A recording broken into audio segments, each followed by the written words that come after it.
From the outset, we knew that we wanted story to be one of the big pillars for the Force Unleashed franchise. It really heightens that sense of immersion. It gives you a character that you can relate to, it puts you into the story, and we wanted to tie into the overall saga as well. What made the first film so successful wasn't just the special effects or the fantastic setting. It really was the fact that that was the wrapper around a really compelling, mythic story. Vader is luring you back to him. Yes, I know!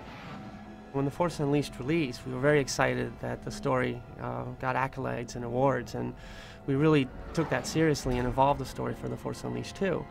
The fact that George allowed us to fill the gap between Episode 3 and 4 gave us not only a challenge, but also a responsibility to the fans. So the story that fits between Episode 3 and 4 has to make sense.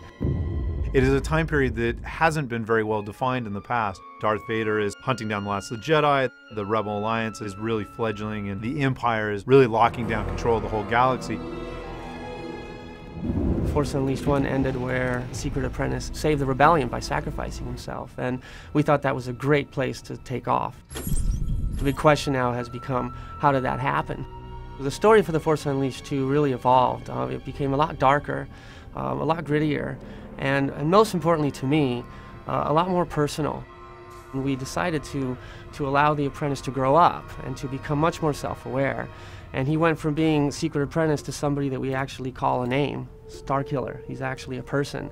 And he introspectively is trying to figure out why he keeps doing what he's told, and actually decides that maybe he shouldn't be doing what he's told. He should actually go out there and pursue his own identity and figure out who he is.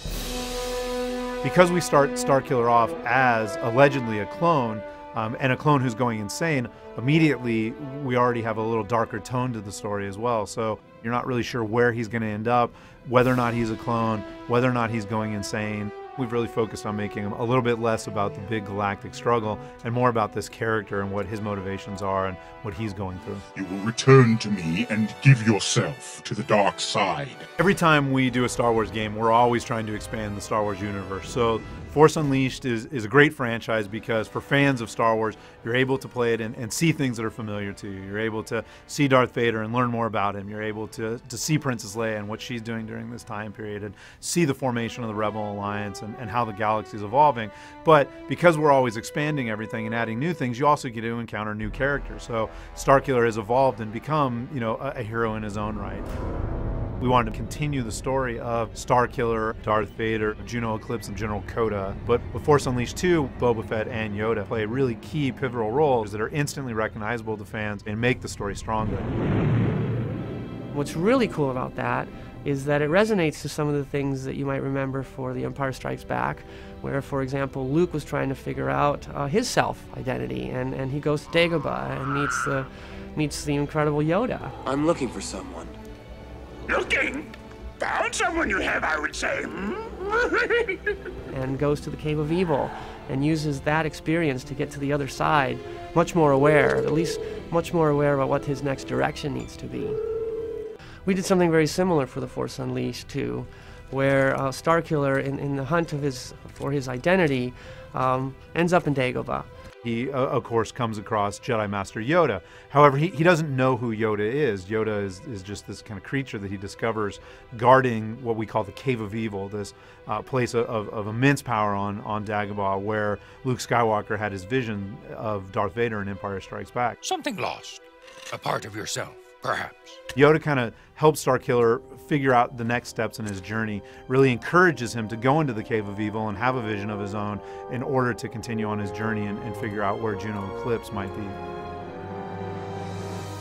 Early in the story process, one of the designers suggested, well, what if Boba Fett tried to spear Juno Eclipse away? We know from a lot of the expanded universe that Boba Fett has been working for the Empire, and it made sense that Vader would hire somebody like Boba Fett to help him track down Starkiller.